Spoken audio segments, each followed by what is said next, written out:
Hello everyone, this is Nidhi here. In this video, we will explore the CI/CD process using Jenkins and Ansible. We will be deploying a sample Java application using Ansible on the Tomcat server. In this process, we will be using Jenkins as a CI/CD tool that will trigger and compile your project and deploy it on the Tomcat server. What are the prerequisites for this? You need two instances. I am using AWS EC2 instance. On one instance, you need to install the Jenkins server, and the another one would be the Tomcat server. If you do not know how to install the Jenkins, then you can follow this article. The third thing which is required is the integration between Jenkins and Ansible.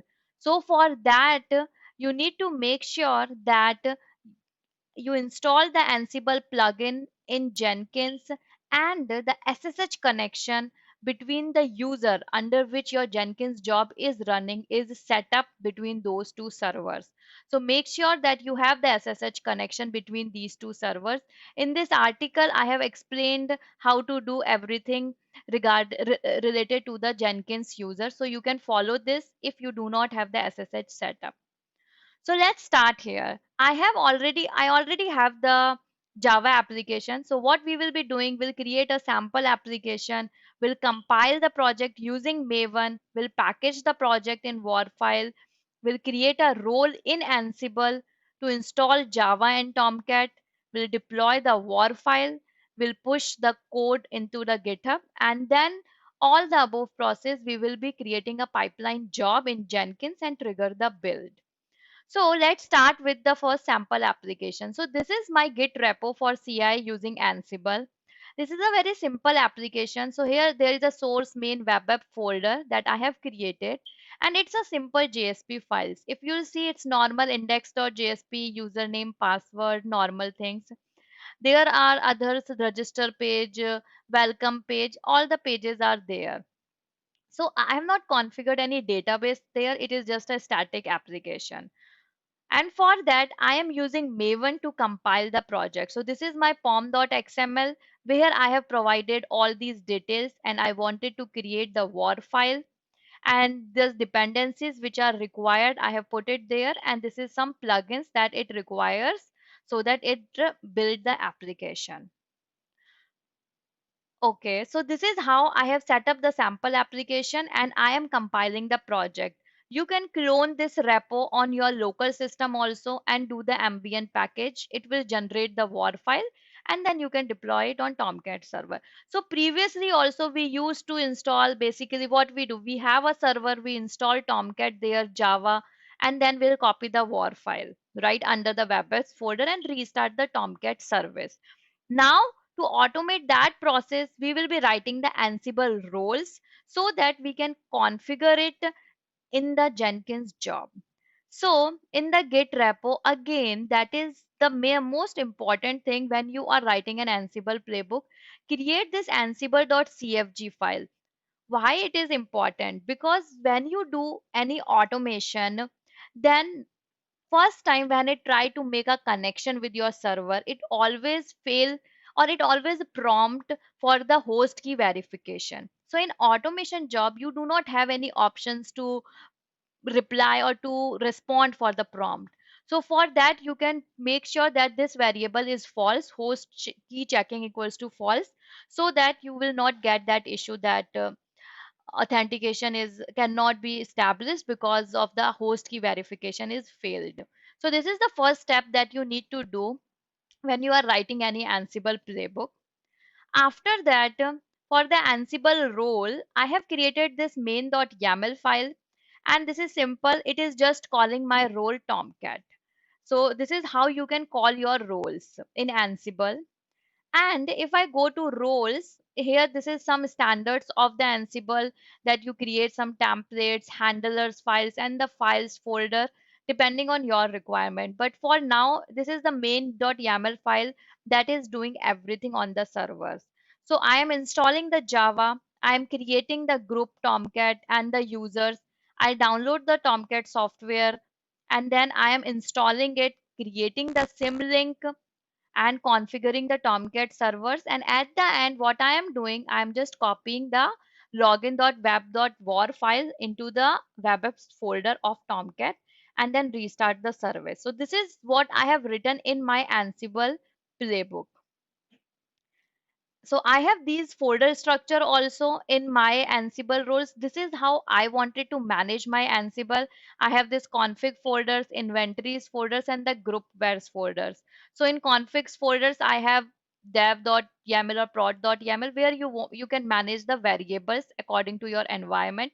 And this is my inventory files where you can manage your host.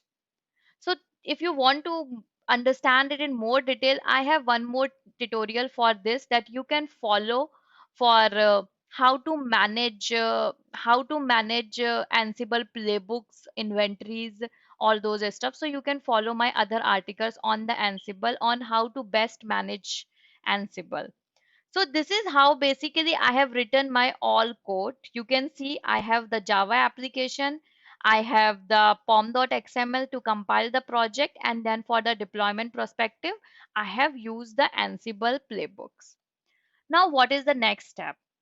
Now we have to create a Jenkins file. So before that, I wanted to show you my Jenkins instance. So I already have this Jenkins instance running. And if I go to my manage Jenkins, I have already installed the Ansible and Maven on my system. And after installing the plugin, this is the basic settings that you need to do. So for the Maven, I have put here Maven and I am just installing it automatically. If you do not have this option, then obviously you can put this and install manually on your Jenkins server and put the path of your Maven home. But here I am just using the automatically. And the next thing, the Ansible installation. So here I am not installing it manually. I'm installing it manually. So on my Jenkins, Ansible is already there, and this is the name I have just put it because we will be using it in our Jenkins file. So this is the configurations that is required when you are running Ansible playbook from your Jenkins. Okay, so now next step is we will be so you can also create a freestyle jobs in Jenkins, but obviously these days people prefer the scripting language so that anybody else you will have to just use the Jenkins file and you can configure it on any Jenkins instance. It is not depending on any other Jenkins, like you have to create the freestyle job and then do the configuration. So we'll not go in that way. We will be creating a Jenkins file here. So I can show you here. This is my Jenkins file that I have created. You can put pipeline agent any. I have put it can run anywhere. This is important. So tools, because I am configuring it using Jenkins file, so you need to make sure that it reads your Maven. And I am putting this Maven name as per whatever I have configured in my Jenkins global tool configuration.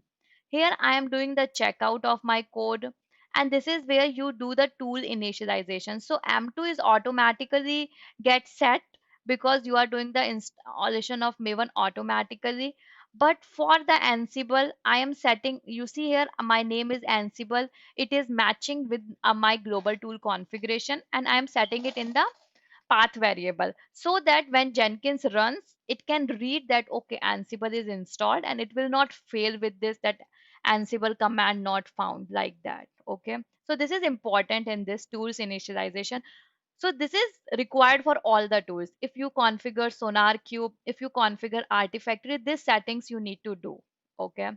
And the last step is, I mean, next step is you will just run the ambient package. It will package your code. And this is the last thing where you will just run your main.yaml file. You'll provide your host files. And this is my user Jenkins. So I have configured this user because Jenkins by default runs under Jenkins user only. So I have used that. And I make sure that I copy the public key of this Jenkins user to my remote host. So for that, I already have an article you can follow if the SSH setup is not present on your remote host and the Jenkins server. So this is the Jenkins job here. So let me show you what I have here. So I have created this CI pipeline job, and let me just show you the configuration of this. Okay, so here it's very simple. If you use the pipeline script from SCM, you can directly just provide here your Jenkins file. It can be any name. I mean, if you have at other location, this is the default name, but you can have different names also. So you can provide it accordingly. Here you will provide your URLs. So here I am using the SSH URL because my Jenkins is already set up with this GitHub account, so I don't need to provide any credentials all the time. So this is the I mean, this is the thing that's why people prefer to use SSH over HTTPS, because once it is configured, then you don't need to provide the credentials everywhere. So this is how, and I am putting the master branch. If you have different branch, obviously you can use differently.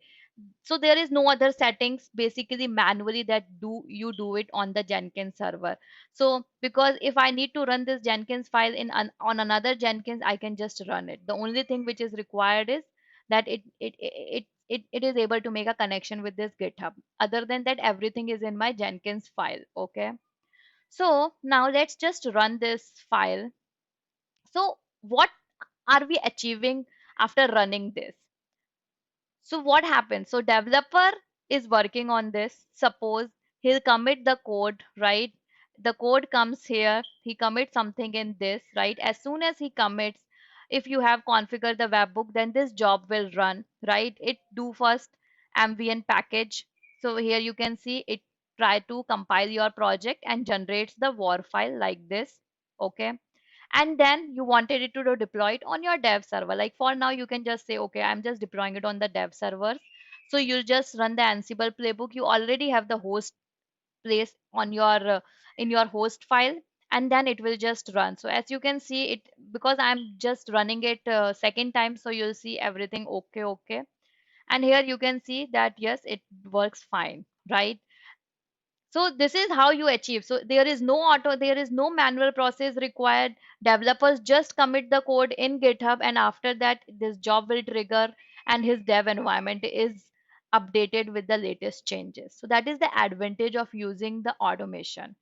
So what happened? So let me just, this is my sample. So once you run this, this is your Tomcat default application. And this is my applications that I have created here. So you can see this is the login page. So if I click on login, okay, so it is not working because of some other reasons, but yes, this is the sample login page that just got deployed using our automation process. Thank you.